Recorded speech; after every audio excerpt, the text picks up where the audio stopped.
Hola a todos y a todas, bienvenidos al canal, esto es Antropococo, yo soy Ana, soy antropóloga social y cultural y hoy vengo a hablar de los niños salvajes.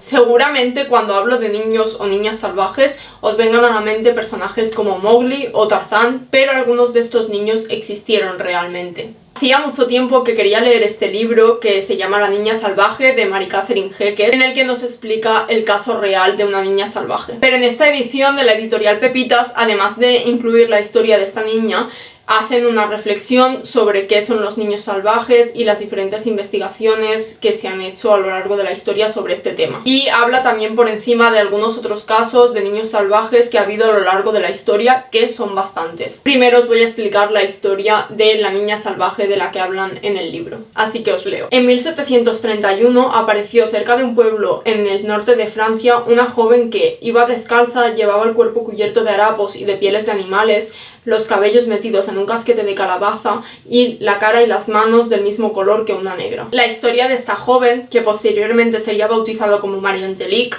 fue divulgada a mediados del siglo XVIII en Francia gracias a una corta biografía escrita por la señora Mary Catherine Hackett y editada por el científico y explorador Charles-Marie de la Condamine. Creo que he dicho mal su nombre, pero bueno, me perdonáis. Que se publicó con el título de Historia de una niña salvaje encontrada en los bosques a la edad de 10 años. Nativa de una tribu arménida de Canadá, joven devota de Dios, salvaje habitante de los bosques de Francia, protegida de algunos de los personajes más insignes de la época, falsa esclava negra vendida en las Antillas, espectáculo viviente para la clase acomodada parisina, la diversidad de escenarios, personajes, culturas y acontecimientos hacen de la existencia de Marie Angelique una de las más ricas y misteriosas de su época, y sin duda justifican el interés que muchos han mostrado por dilucidar su condición.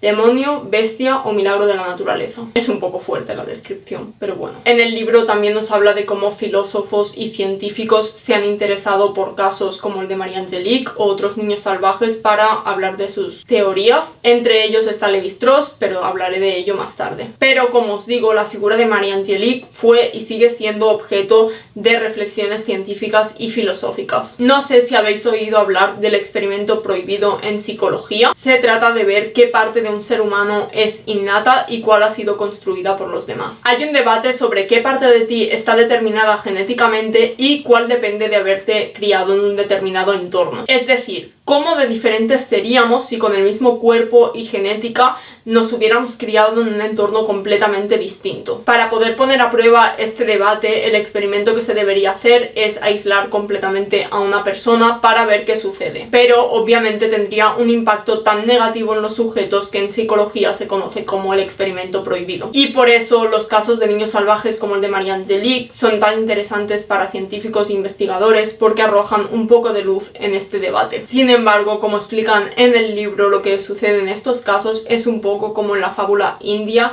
en la que 6 ciegos palpan a un elefante, cada uno una parte distinta, y por lo tanto lo describen como algo completamente diferente entre sí, porque no tienen una visión completa de lo que es un elefante. Y esto sucede también con este caso, ya que cada investigador ve en la niña salvaje lo que quiere ver. Una pantalla donde poder proyectar sus propias doctrinas, ideologías, ideas o teorías. Por ejemplo, el antropólogo francés Lévi-Strauss toma como ejemplo el caso de los niños salvajes para su teoría de la indistinguibilidad entre cultura y naturaleza. Pensaba que no me iba a salir la palabra. Afirmando que no son prueba alguna de un estado anterior de la humanidad. Mientras que Voltaire tomó el caso de Marie Angelique para decir que estaba intacta de las maldades de la civilización, de modo que cada uno proyectaba en un mismo caso diferentes teorías. Como decía al principio, seguramente habéis visto las películas de Tarzán o Mowgli. En ambos casos son niños salvajes, ya que se han criado sin contacto humano. En su caso, ambos son criados por animales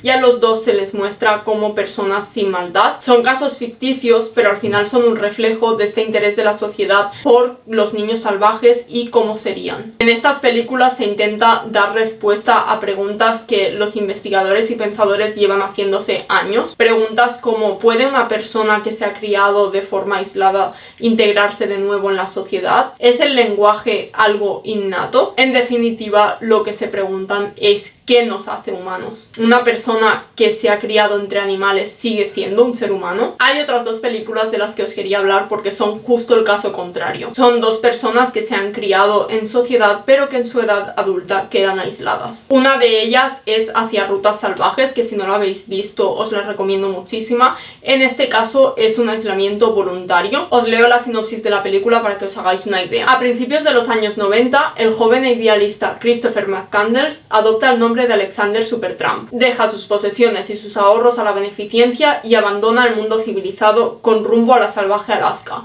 para entrar en contacto con la naturaleza y descubrir el verdadero sentido de la vida. Esta película es una adaptación del libro de Jon Krakauer. Está basado en una historia real y está escrito a partir del diario de McCandless. Y la otra película que seguramente habéis visto es Náufrago, y es la historia de Chuck Nolan, un ejecutivo de la empresa de mensajería FedEx, que se ve apartado de su vida y de su prometida debido a un accidente aéreo y acaba aislado en una isla tropical. A lo largo de la película se puede ver cómo le afecta la soledad y los recursos que adquiere para sobrevivir. En este caso no está basado en un hecho real, pero sí que hay personas que han quedado aisladas por un accidente aéreo o un naufragio, y es curioso ver cómo en estos casos las normas sociales y culturales también cambian por completo. Al final, el hecho de estar aislado, ya sea siendo un niño o adulto, te afecta en la manera de comportarte y de vivir, pero la curiosidad por estos casos viene de lejos, anterior a Disney y a las películas que os he mencionado, porque de hecho uno de los casos más famosos de niños salvajes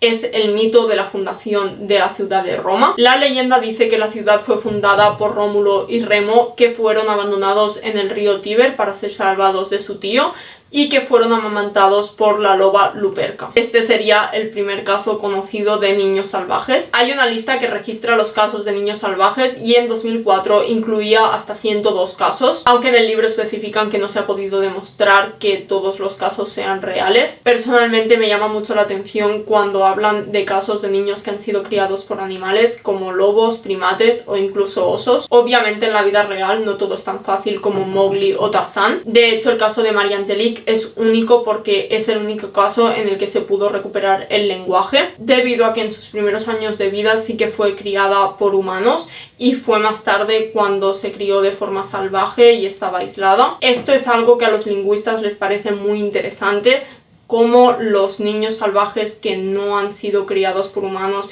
y que en sus primeras etapas de vida no han conocido el lenguaje y más tarde es imposible haberles enseñado a hablar o a comunicarse de la misma forma que lo hacemos nosotros. Ella pudo acabar viviendo en la sociedad francesa también gracias a la protección de personas poderosas que se interesaron por ella, y murió ya de mayor en 1775 con 63 años. Os recomiendo leer su historia porque yo os la he contado por encima, pero hay cosas muy interesantes. Y hasta aquí el vídeo de hoy, espero que os haya gustado. Si os ha gustado podéis darle a me gusta y os leo en los comentarios con vuestras reflexiones y preguntas. Y nos vemos muy pronto.